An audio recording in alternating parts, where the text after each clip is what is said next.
The battle has begun! Are you ready? Who will emerge a champion? Let's get started!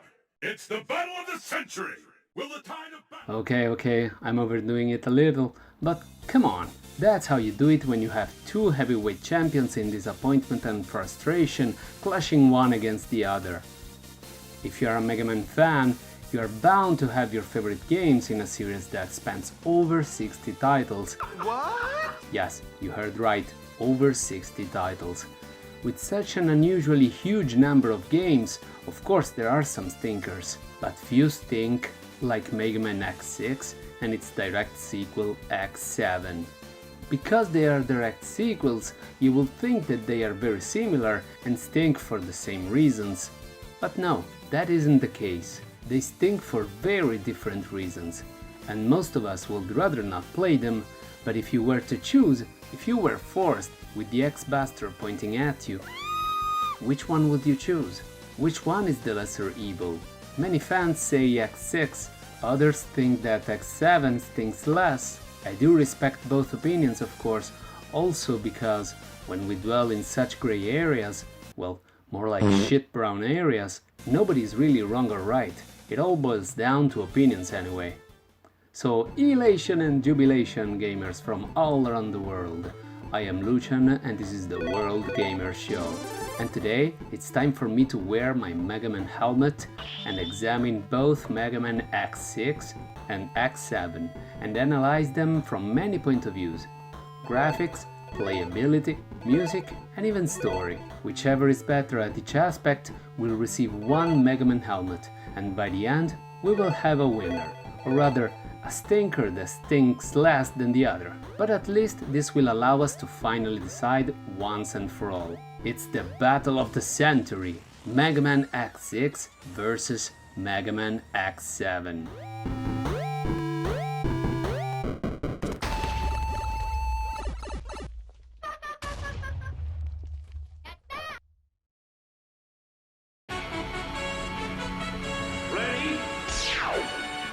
First, let's analyze the specs of these two games, starting with MegaMan X6, which was released in 2001 towards the end of the original PlayStation's life, just less than a year after 2000's MegaMan X5, which was supposed to conclude the X series, to then continue the plot with the Zero series on Game Boy Advance. In 2003, MegaMan X7 released on PlayStation 2, marking the first Mega Man game on the then new generation of gaming consoles. As you can probably tell from the footage shown right now, these are two very different games, two different philosophies and approaches. In both cases, things went horribly wrong. But let's see things in order.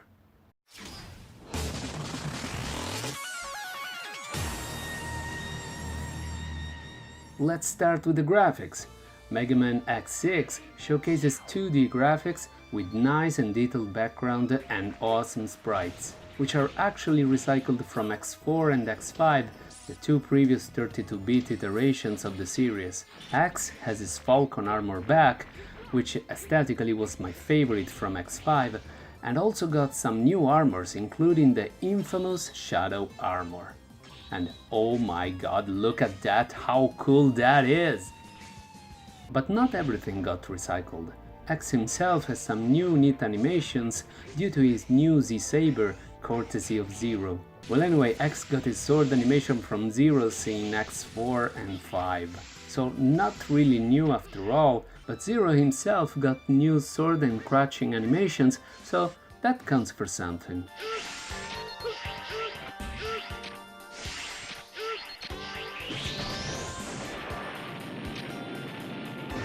X7 had the distinct honor of bringing the X series into the third dimension. Oh, how I wish it didn't.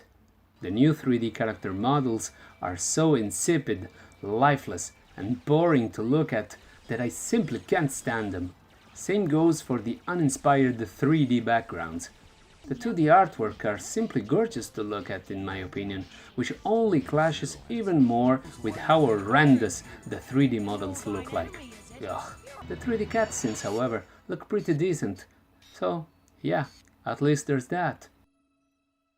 To me, 2D sprites age like fine wine and are basically timeless. Now, 3D graphics from early generations of gaming don't tend to age that well in comparison. But X7 was really ugly even back then. Let me remind you that, by that time, a certain Final Fantasy X was already out. A certain Metal Gear Solid 2. Hell, even some more middle-budget games, like Capcom's own Maximo series, looked better than X7. So yes, there is really no competition here. X6 emerges victorious and gets one MegaMan helmet.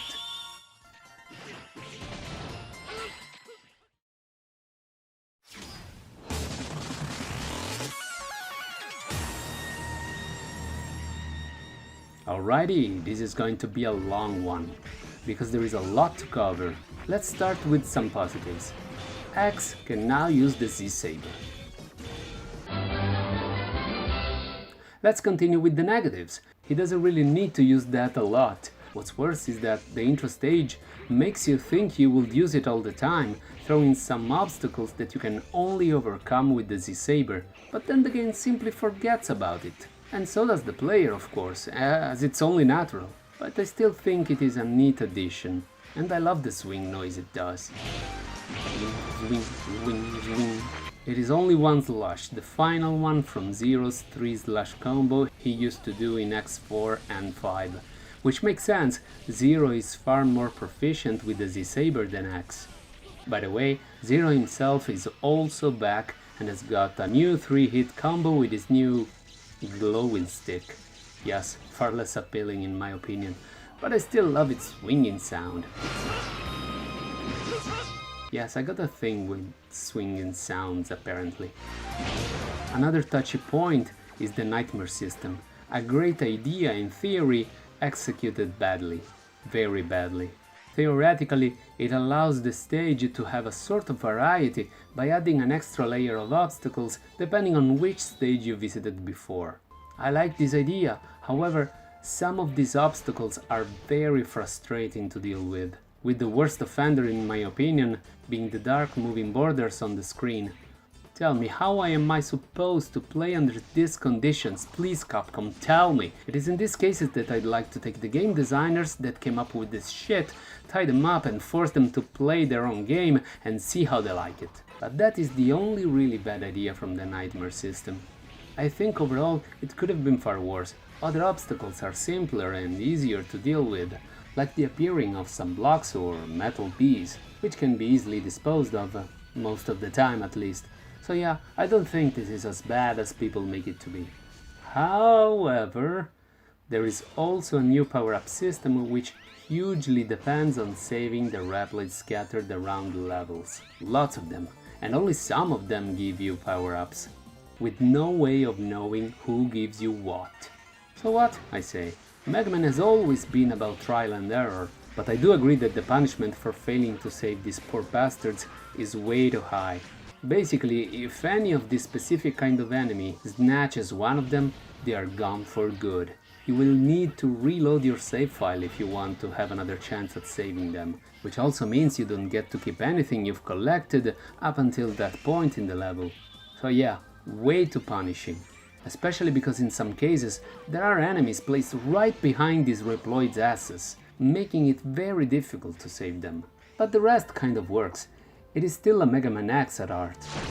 I've heard some complaints about there being some roadblocks, like the first gate stage, but I tell you, I agree that you should be able to finish the game without any single power-up ideally, but at the same time I found refreshing this emphasis on having to explore the levels at least a little bit in order to find one of many possible ways to overcome that apparently unsurmountable obstacle in the first gate stage. And let's not forget that this is not a first in the MegaMan series. In fact, the actual first MegaMan game did exactly that, by making a specific secret power-up a requirement to finish the game. So I think this is more a matter of philosophy, and I can't completely blame them for this. It is a brave choice, not everybody is going to like it, in fact, almost nobody really did, but I still applaud it and welcome it as something different that forced me to explore the levels even more than usual.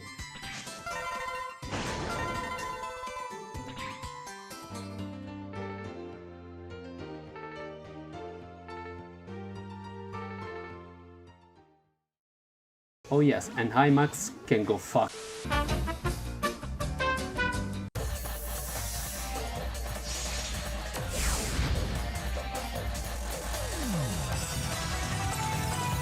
Oh boy, the shift to the new third dimension. They really overdid it. They could have just gone for the classic 2.5D mechanic, for which the gameplay actually plays as a 2D game, while the graphics themselves are 3D. But no, they thought, let's try to go full 3D without knowing what the fuck we're doing, because why not? Well, I tell you why not. Because what you get is MegaMan X7. In X7, the developers decided to use 2.5D mechanics and full 3D free-roaming stages, failing at both. The stages use both styles of gameplay and most of the times in a very disconnected way, making the stages themselves feel very disconnected. You will get an average of 3-4 loading times per stage that try to connect various parts of it, which have barely anything to do with one another, also from the aesthetic point of view.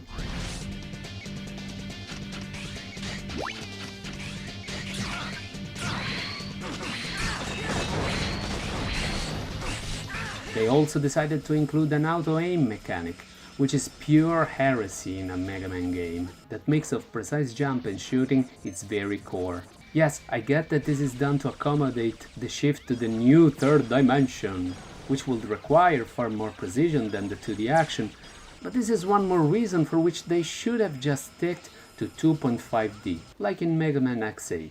That one got it right. Also, this leads to some other consequences. For example, a character like Zero, who only uses the Z-Saber, is hugely disadvantaged compared to X or Axel. In fact, he is so nerfed that I basically use him as a shield. Oh yeah, they also introduced a new character, Axel, which plays a lot like X, with his long-range shooting weapon. And his only real unique ability, the copy shot that allows you to temporarily transform into other Reploids, is highly situational and barely useful overall, and also got a poor execution, more on that later. Anyway, you would think that a character like Axel will be kind of redundant since X is already the long-range character, if it wasn't for the fact that X is not even selectable at the beginning. And I would like to give this one a pass for the same reason as before, that I applaud brave decisions, but here, come on, the name of the game is Mega Man X. If you put your main character, which the name of the series is based on, and then put it as an unlockable, well, that doesn't sound right to me.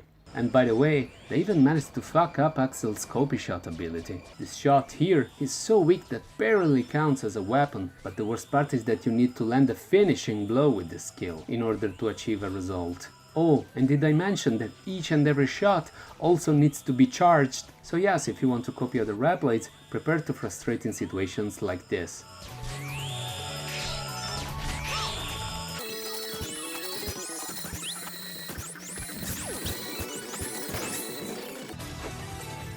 Simply not worth it.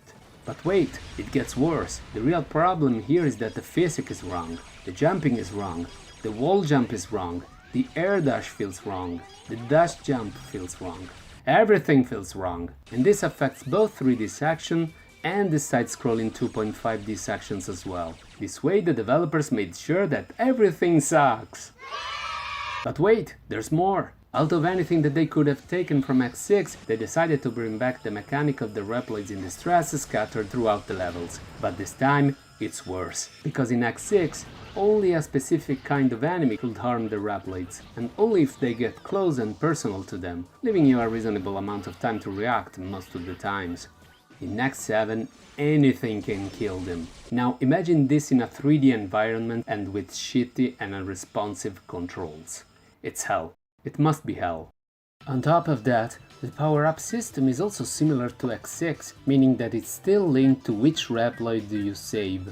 However, once you finish a level, you get to install these permanent boosts straight away and apply them to the parameters of each character. This is all fine and dandy, however this also means that by the time you finally unlock X, which is also linked to how many Reploids you've saved, he will be so underpowered compared to his partners that playing as him will be basically a hard mode, at least until he gets his armor. Speaking of which, X now can only get one single armor, which is a huge step back considering the amount of armors he used to get before. And the new glide armor isn't even that appealing from a design point of view. It seems pretty generic to me. Also, the way it works is peculiar to say the least. You are now back to the same armor system of the early X games. Once you get a piece, you get to wear it straight away. Oh, by the way, only X can get the armor pieces now, contrary to before, where even Zero could at least collect them. So yes, another step back. Anyway, once you unlock all pieces, you finally get the right to take them off. Since you wear the armor pieces straight away, once you complete the whole set, you're given the option of using Naked X again. So weird.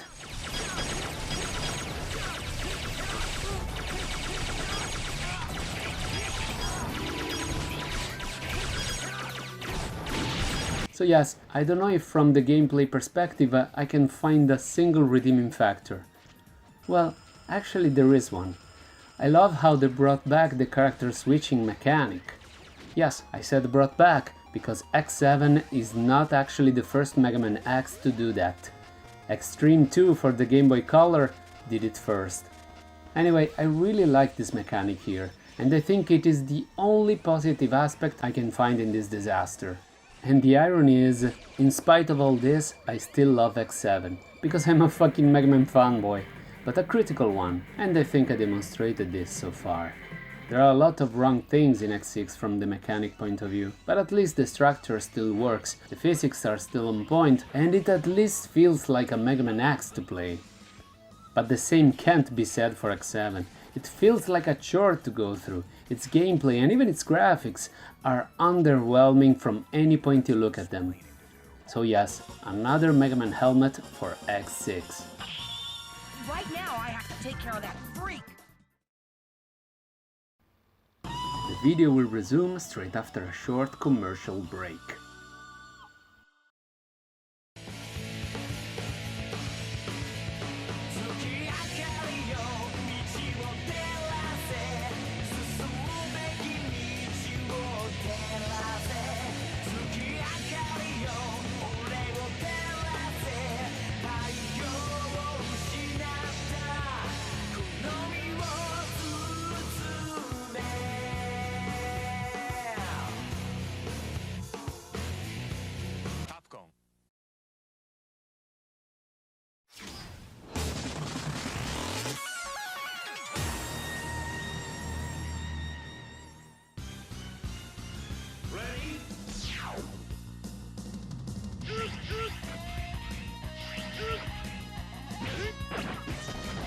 X6 sounds phenomenally. The voice acting is in Japanese, so it is far better than that of X4. What am I fighting for? The sound effects are mostly recycled from X5, which is a good thing. I didn't have anything against them in X5. The music though, oh my god, it is incredible. Some of the best tunes in the series.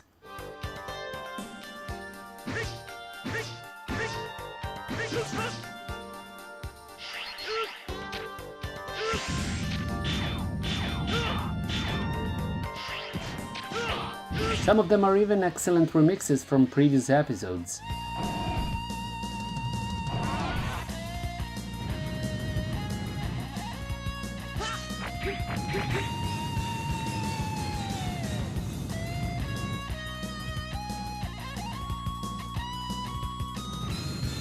These tunes are so good that I found myself listening to them even outside of the game, like during car trips or something. Overall, it stands as one of the best soundtracks in the series.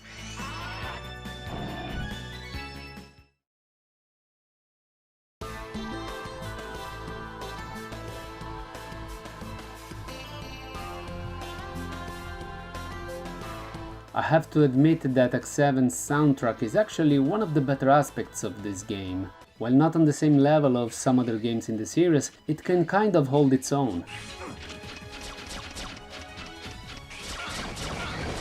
However, the English voice acting is really bad. I will let you decide if it is so bad that it's good, or just plain bad. Okay. Maybe what I did was wrong, but like we were a perfect team, don't you think?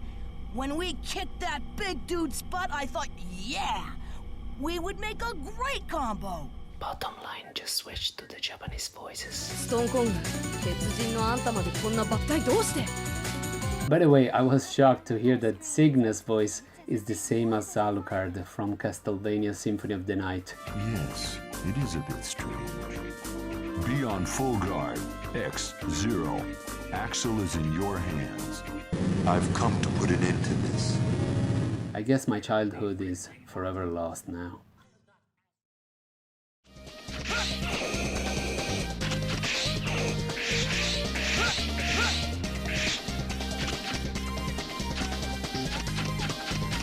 This is one of the few aspects in which X7 actually has something to say.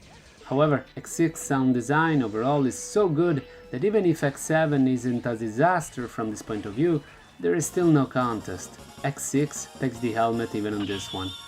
Man, I'm starting to feel bad for X7 now.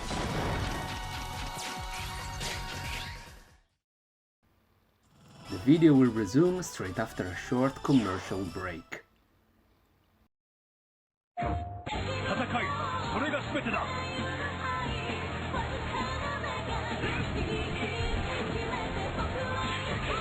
トリプルヒーロー集結、ロックマン X7。カプコン。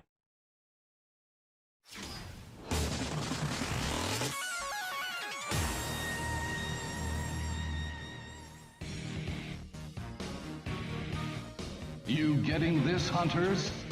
I'm Red, leader of your friends here at Red Alert.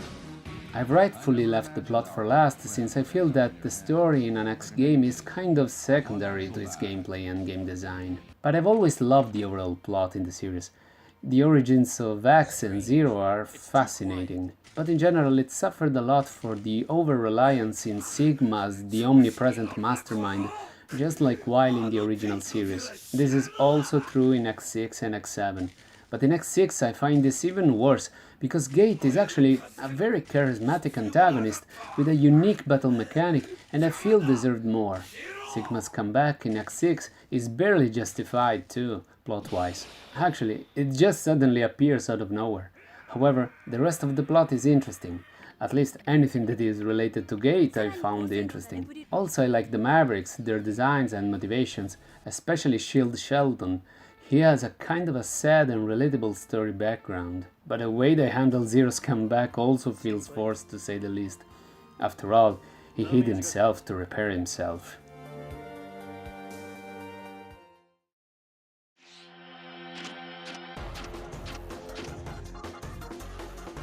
Phew. Somebody please tell me I'm through with the worst of it. X7 is important because it introduced Axel, which is actually a decent character with a brat personality and that needs to grow, thanks to the help of his mentors Zero and X. His backstory is also interesting, being a fugitive from the Red Alert gang, commanded by a Reploid named Red. Speaking of him, I'm not too fond of his design, but it's at least pretty original, I'll give it that. Also, Axel would return in X8, an X-Command mission, which is a testament to how a character can survive its shitty debut, and appear in other pretty decent entries in the series. However, I'm not a fan of the Mavericks here. They seem a little bit uninspired compared to X6. X7 also suffers from the predictability of having Sigma as the main antagonist and mastermind again. Why? Red could have easily held its own, just give him a stronger and bigger form to battle against in the final confrontation. But nope, Sigma again. Ugh.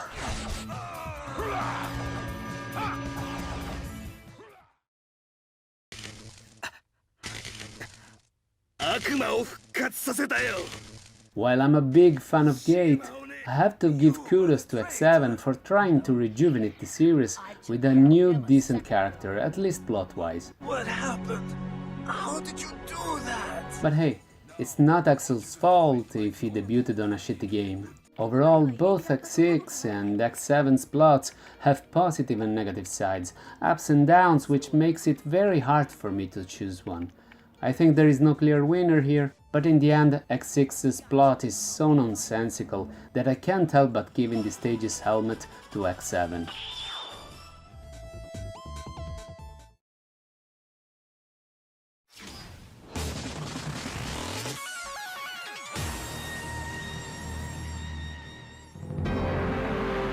So, let's do some very hard math now. X6 got 3 MegaMan helmets, while X7 only earned 1. Guys, to me this is pretty evident. X6 is not the best in the series, but it is the best compared to X7.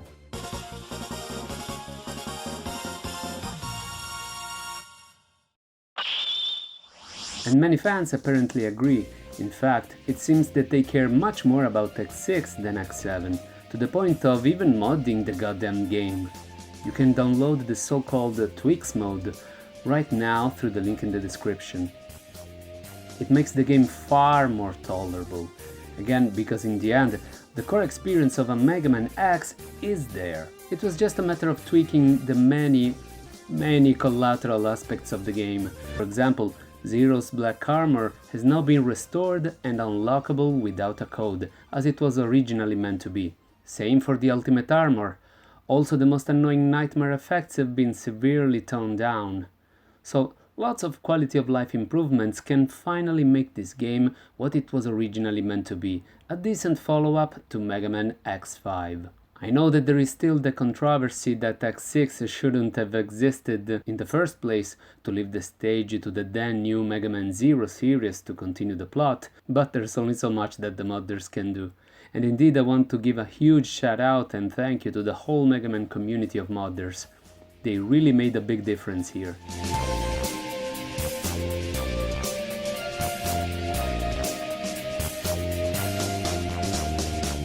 But what about MegaMan X7? Well, again, as I just said, there's only so much that the modders can do. To improve on that, they will need to basically rebuild the game, and at this point, it's really not worth it.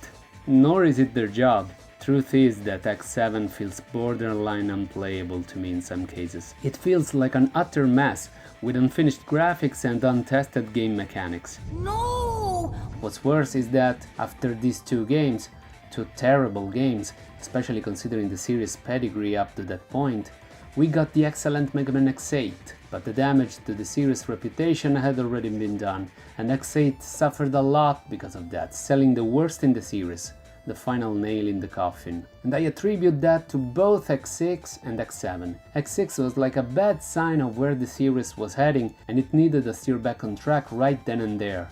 What happened instead is that they went even more off the course and crashed onto a tree.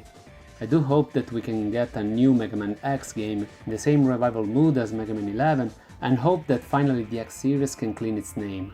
Even though to me it kind of already did with X8. But it's not enough. I want X back.